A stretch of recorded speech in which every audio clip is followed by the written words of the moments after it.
Okay, let's fire up match 2. We are playing Grixis Thieves. We beat Dredge in our first match. We are keeping the shit out of this hand. Wow. So I think the question here is, do you go straight for the Tinker or do you VT for a Force of Will and then go for the Tinker? I think we're also going to A-call. Yeah, okay. So first turn, A-call VT. Second turn, Tinker for Blight, still with Force backup. I like this. So this is one of those fucked up vintage hands where every single card is restricted. Hey, Underground Sea is a fair and reasonable magic card unlike the rest of your hand. Sorry, I forgot about Underground Sea.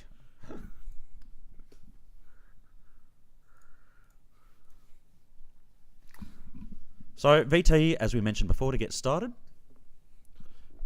He seems to be representing Mana Drain over there for some reason. Which is interesting.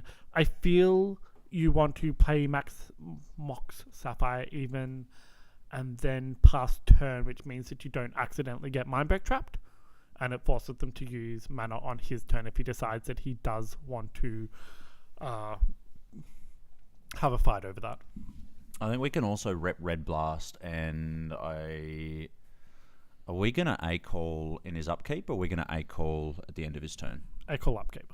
So, as I said, the aim is to get him, if he wants to counter it, then he's using mana on his turn before using it on anything relevant.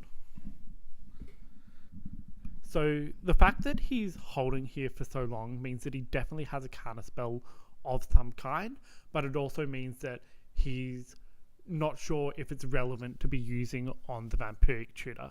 So this suggests that it might be something like a Force of Will, and he's got a card in hand that he doesn't necessarily want to pitch. It also might just be something like, look, it might be a mental misstep and he's just only got one and wants to save it for something else, but it's hard to really say.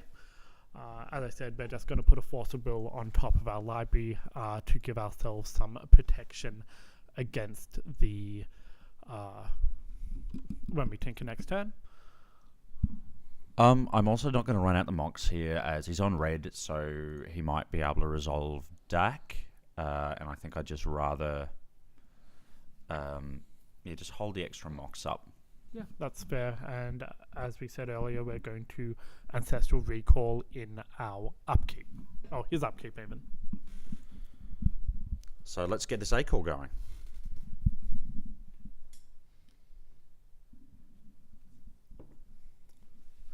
So, yep, we knew the Force of Will was there. We've drawn 2 more mana sources. I think we play the Pearl so that it's the most pitchable thing. And at the moment, we've got Force of Will pitching Treasure Cruise. Let's just have a quick look at what our opponent's doing. It's playing Painful Truths, which I don't think we care about.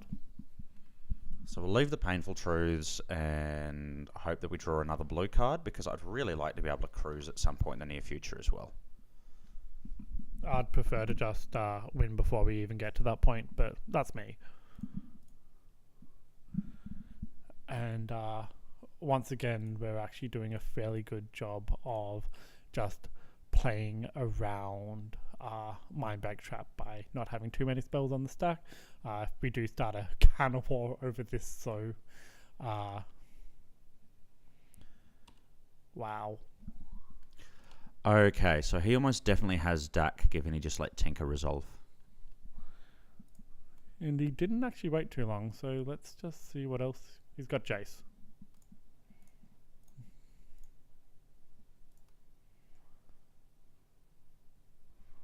And now it's the part where we just pray for a few seconds and begin sideboarding. And it looks like we might be playing something fairly similar to the Mirror. So I actually want a Notion Thief here, and I think 2 Mindbreak Traps. And so we're going to bring in these 3 cards, and I think I want to cut a Blight Steel, an Island, and a VT. Yeah, so just all the card disadvantage parts that you might have in your deck. Now...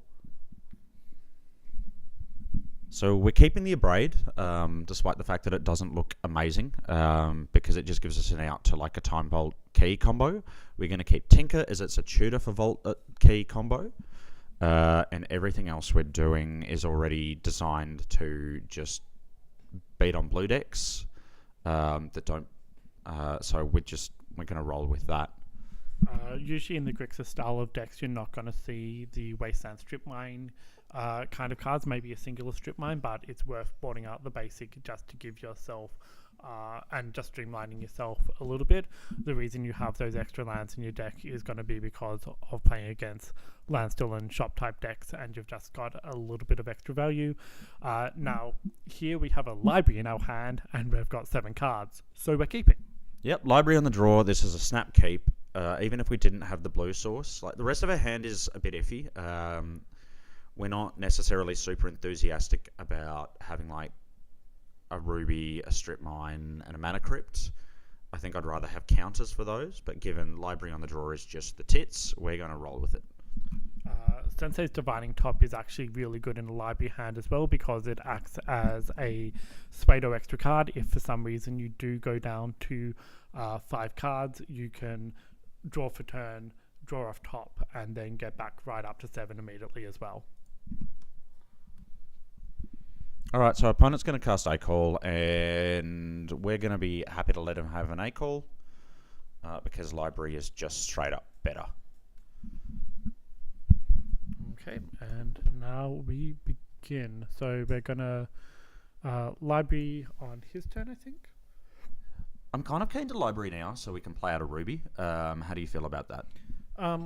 Yeah, either way is fine. I prefer to have more cards rather than less cards when playing with library, and just being able to do it on his turn, like next turn play Mox Land and then continue librarying on his turn, and that means that essentially you keep the mana open on your turn for when you need it, rather than having to use it on your turn each turn. It's kind of a weird concept to describe, though. So excitingly, we have a strip mine. Yeah, strip mines, quite good. We also have half our combos, so we're just gonna sit back until we have enough to win the counter war. And so, look, our opponent's going to get to library once, and hopefully they're going to miss heavily on the strip mine. Yeah, so we play the Jet, I think, just because it's more on color than the Ruby is. And then pass turn.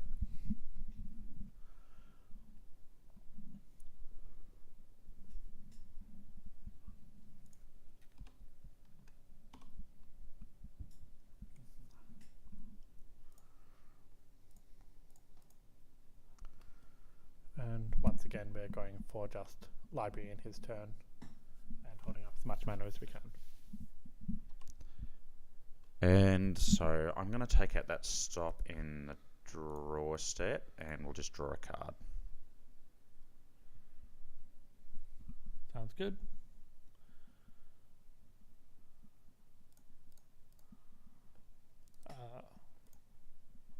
So the other reason that it's good to be librarying in your opponent's turn is for when you do get a Force of Will.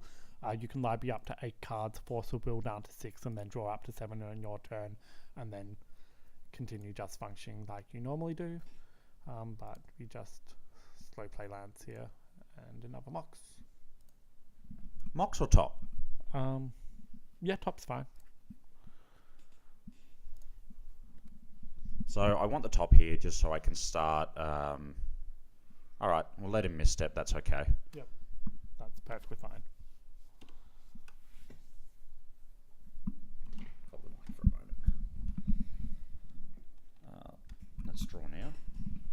Okay, so Michael is going for his second beer of the night, and we now, well, third even, and we're going back to drawing cards. So he plays Black Lotus that we don't care about, and cracks for Jason Mind Sculptor that we do care about. So we're gonna Force a Will, and I believe the best option here is the Dak Faden. Do we want Dak or the Cruise? The Dak sees us more cards over time. So at the moment, like the reason to pitch the Cruise, I think, is just because we've got a good enough draw engine on library that we're just we're getting the extra card each turn, and that's doing enough for us. The reason to pitch the deck is just because drawing 3 cards at a time is still really good. I think just because we do have library online for the moment, let's go for the cruise and see what happens.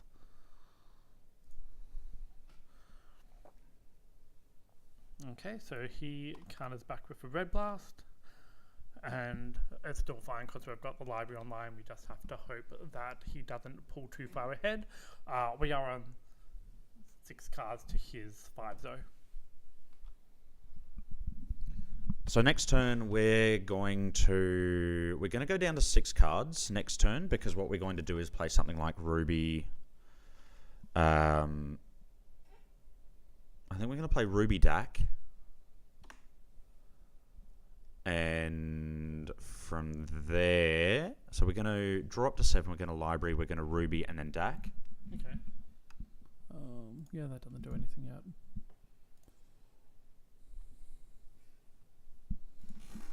Sure.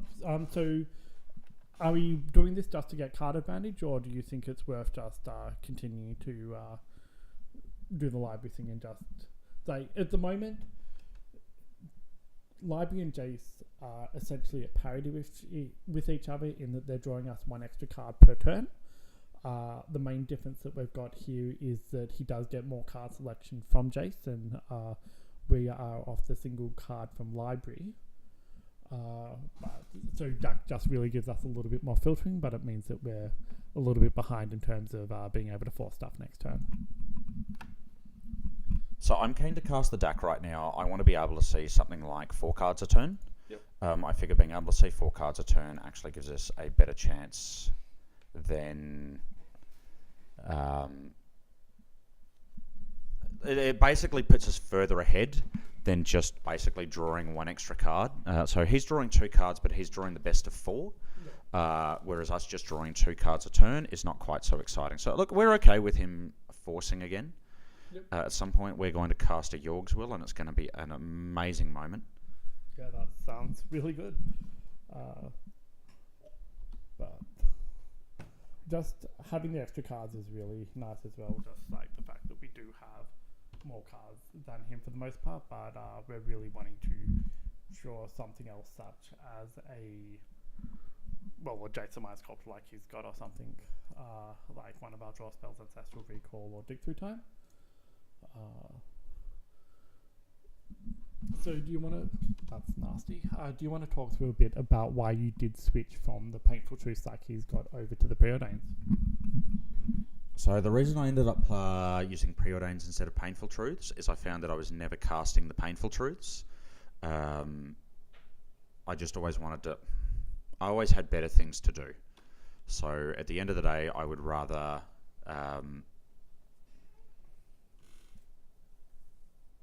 this is bad. Something with double red. I think he's about to cast a DAC, which I think we're actually okay. We're not okay with. So yeah, Preordain's useful in that it lets you